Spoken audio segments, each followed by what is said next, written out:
Good afternoon, my name's Amber. I'm a flower farmer florist from Blooms on the Hill in Budgeree, which is in the southeast of Australia, in Gippsland, or in the hills. And today I'm going to talk about my latest favourite obsession, violas and pansies.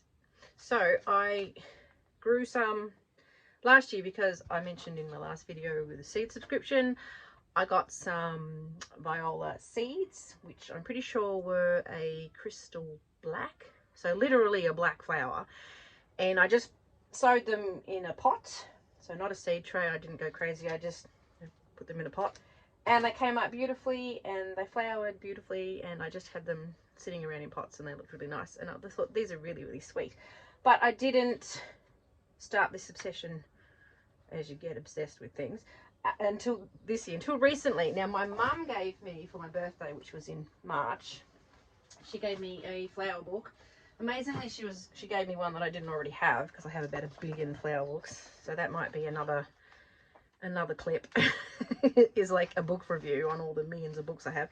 This one's a Sarah Raven book, A Year Full of Flowers, and I didn't have any of hers, so that was nice. And in her, this particular one goes obviously right through the year of the flowers that she has in her garden, and there was a chapter on violas. So this must be the winter type stuff. Was at the start of the book. She was talking about winter flowering irises before that. So this was the chapter on that. She's talking about that they're the first plant she ever grew as an adult, and so on and so forth. So you can see a really pretty picture.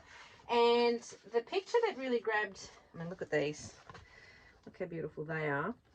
The one that really grabbed me was, just over the page here, is this one here.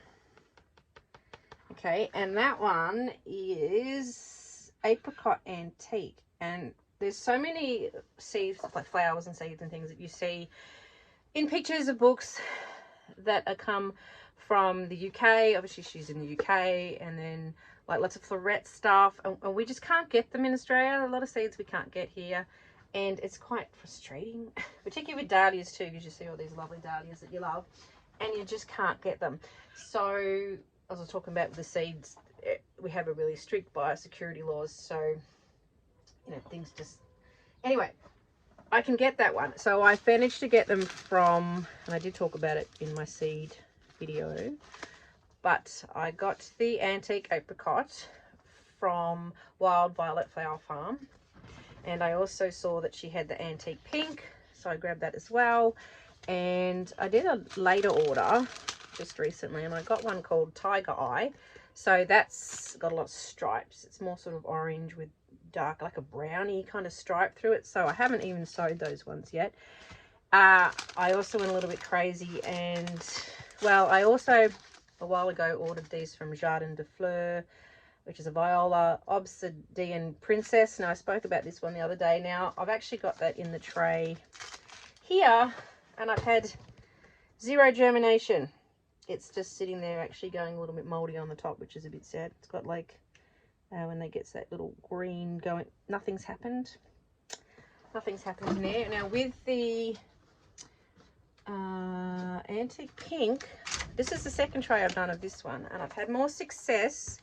Probably can't, oh, actually you can sort of see, so there's one here and there's one here and there's another little baby coming up here, and there's one here, and there's a couple there. Oh, and that one's had its little top nibbled off, but that's okay. That one's kind of coming up, and that was a little bit frustrating. The antique apricot, which was the one that I saw that I love so much, this is actually a granny's bonnet, which has ended up over here. I don't know how, but there is now, I'm getting little apricot ones coming up. Now I did sow a lot before this, but I think it was just too warm. It was sort of autumn, it was quite warm through autumn, so I think the germination was a bit sort of destroyed by the fact that it was too hot. So these have done better.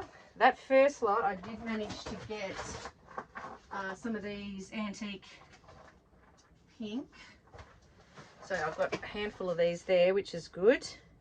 And there's one with a flower.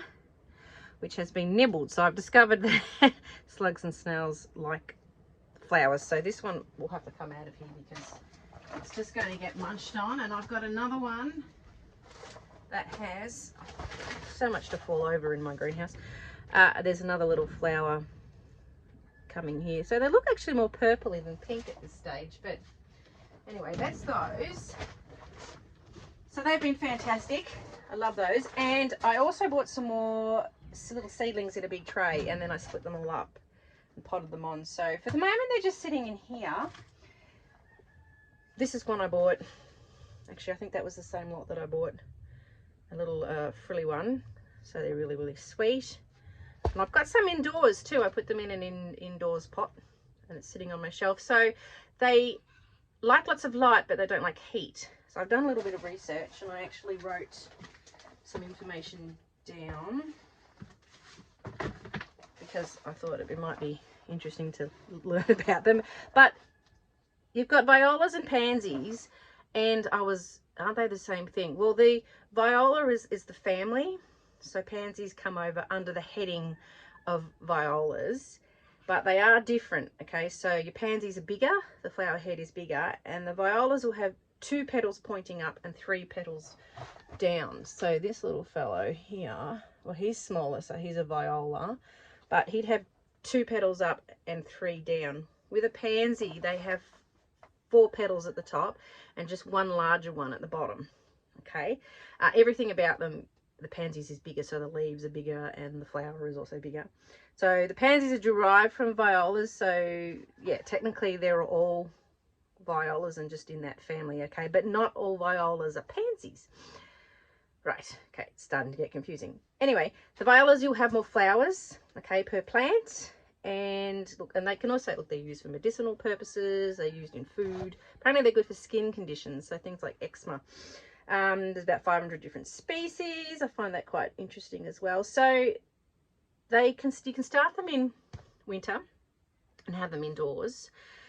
They also, I think they're pretty hardy too, because I've had one sitting outside, but I'm actually going to plant mine out in spring. Now, you can get them get them to have longer stems. So there's a lady in America who, her name of her farm is Three Brothers Blooms, which is a bit of a tongue twister. I think her name is, now it's Brenna. I think it's Brenna. And she's got the most beautiful Instagram, Three Brothers Blooms. Have a look at hers, because there's the most gorgeous photos of the most beautiful varieties of violas and pansies you've ever seen. And she's getting them to grow really long. And there was recently a picture on Florette's Instagram too, and she had she's got her roses planted, and then she's got violas planted underneath, and really long stems. She's holding a bunch of these, and they're beautiful. They're really long stems. So I was thinking, how do they get them like that? So if you get them so that they're all competing for the light, then the stems will grow longer. So I read on a blog page, and it was on Team Flower.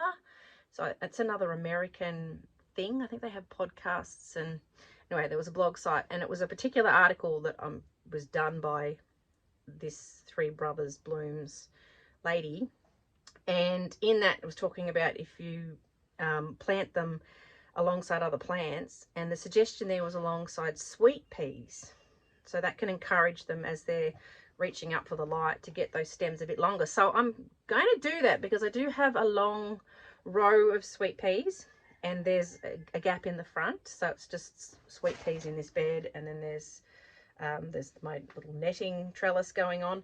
So I'll make sure that's nice and clear, and I think I'll plant these out in spring to give them a good chance, other than competing with our winter, although it's not overly cold. But anyway, and see what happens. So see if I can get anything that are longer. So the varieties that I've got here, I went a little bit crazy. I ordered some more. I've never tried these guys before. They're Happy Valley seeds, and they had a whole lot of different violas. So I've got White Perfection, which is obviously a white one. This one is Rocco Frilled Mix. So I think it looks a bit like this one, actually, from memory. A little bit of a frilly one. There's King Henry. Can't remember what colour that one. Oh, yep, Clear Crystal Black. So that was that very first one that I did last year, a black flower. It is not like a dark purple, so dark purple it's black. It's just black. It's, unless my eyes are playing tricks on me, but it looks black. Contessa White Blotch is this other one, and my other one I have here is Swiss Giants Velvet Mix. So we'll see how they all go. I should really start sewing those. And one that I got in my seed subscription is Crystal Space Red. It's a pansy. Now you can see the seeds. Put them against the back of that white. They're not outrageously tiny, so they're not too bad to handle. You can, if you're quite careful, you can pick them up. They're not like an Iceland poppy crazy seed that's really hard with dust going everywhere. So they're quite good. So I'm quite excited about pansies.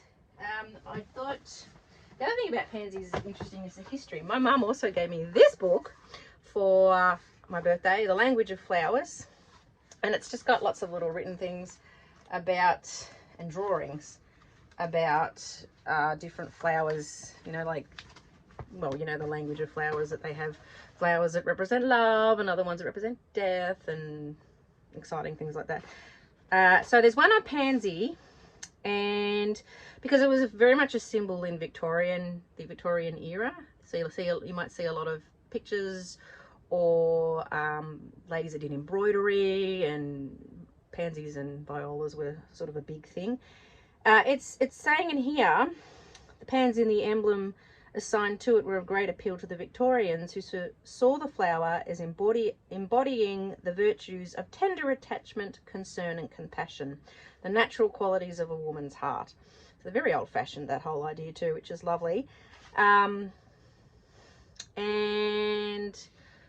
yeah, it also says it was also a popular motif in the Elizabethan era, known to be a favourite of the Queen herself. It appears on a pair of richly embroidered gloves from that time, alongside a weeping eye. What does that mean? Yeah, anyway, so, and there's a lovely drawing.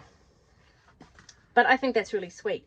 So, yeah, that's pansies. So I'm going to sew some more in some trays, but I thought you might like to have a bit of a look. If you've never grown them, do have a go, and have a go at trying to get them to be a little bit taller. I did hear, a friend told me that if you can put them where there's a little bit of extra warmth as well, that they might get a bit taller. But I'm going to try the whole plant in front of the sweet peas thing and see what we get with that. Anyway, have fun. I'm going to get back to my violas. I'll catch you next time. Bye.